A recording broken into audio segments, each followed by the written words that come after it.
അഭിജിത്ത്, മറ്റൊരു വാർത്ത കൂടിയുണ്ട്. ഇത് നേരിട്ടതുമായി ബന്ധമല്ലെങ്കിൽ പോലും അല്പം ആശങ്കയുണ്ടാക്കുന്നുണ്ട്. ആലപ്പുഴയിൽ നേരത്തെ പക്ഷിപ്പനി ബാധിച്ചത് ചെറിയ ആശങ്കയുണ്ടാക്കി. ഇപ്പോൾ കണ്ണൂർ ഇരിട്ടി എടക്കാനത്തും പക്ഷിപ്പനി സ്ഥിരീകരിച്ചു എന്നൊരു വാർത്ത വരുന്നുണ്ട്. കാക്കകളിലാണ് രോഗബാധ കണ്ടെത്തിയത്.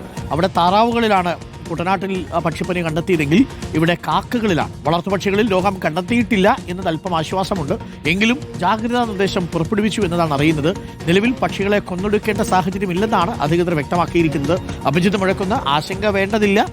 കാക്കകളിലാണ് പക്ഷിപ്പനി കണ്ടെത്തിയിരിക്കുന്നത്. മറ്റ് വളർത്തുമൃഗങ്ങളിലോ പക്ഷികളിലോ ഒന്നും, ഈ വളർത്തുപക്ഷികളിലൊന്നും തന്നെ കണ്ടെത്തിയിട്ടില്ല. താറാവ്, കോഴി പോലെയുള്ള ഒന്നിലും.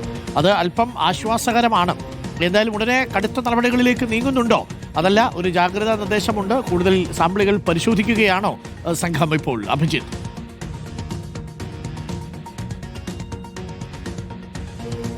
അരുൺ, ഇതിന്റെ പ്രഭവ കേന്ദ്രം കണ്ടെത്താൻ കഴിഞ്ഞിട്ടില്ല. കാക്കകളിലാണ് നിലവിൽ ഇപ്പോൾ ഈ പക്ഷിപ്പനി സ്ഥിരീകരിച്ചിട്ടുള്ളത്. പ്രദേശത്ത് കഴിഞ്ഞ ദിവസം കൂട്ടത്തോടെ കാക്കകൾ ചത്തു വീണിരുന്നു. ഇതിന് പിന്നാലെയാണ് ഒരു പരിശോധന നടത്തുന്നതും അതിനൊടുവിൽ ഈ കാക്കകളിൽ പക്ഷിപ്പനി ഉണ്ട് എന്നുള്ള കാര്യം സ്ഥിരീകരിക്കുകയും ചെയ്തിട്ടുള്ളത്. ആദ്യം സൂചിപ്പിച്ചതുപോലെ തന്നെ പ്രഭവ കേന്ദ്രം ഏതാണ് എന്ന് ഇതുവരെ കണ്ടെത്താനായി കഴിഞ്ഞിട്ടില്ല.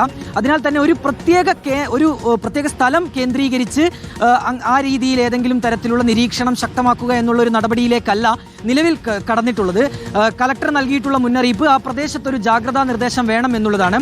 വളർത്തുപക്ഷികളിലും നിലവിൽ ഏതായാലും പക്ഷിപ്പനി കണ്ടെത്തിയിട്ടില്ല. പക്ഷേ അതുമായി ബന്ധപ്പെട്ട പരിശോധനകൾ ഉണ്ടാകുമെന്നുള്ളതാണ് അധികൃതർ നൽകിയിട്ടുള്ള കാര്യം. നിലവിൽ ഈ ചത്ത കാക്കകളെ പ്രത്യേകം ഒരു സ്ഥലം കണ്ടെത്തി അവിടെ കൃത്യമായ രീതിയിൽ കുഴിച്ചു മൂടും. മറ്റ് രീതിയിലേക്ക് ഈ വൈറസിന്റെ വ്യാപനം ഉണ്ടാകാതിരിക്കാനുള്ള നടപടിയാണ് ഒരു ഭാഗത്ത് പുരോഗമിക്കുകയും ചെയ്യുന്നത്.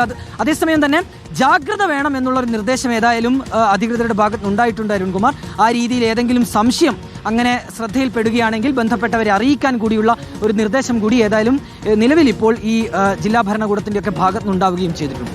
ഓക്കെ.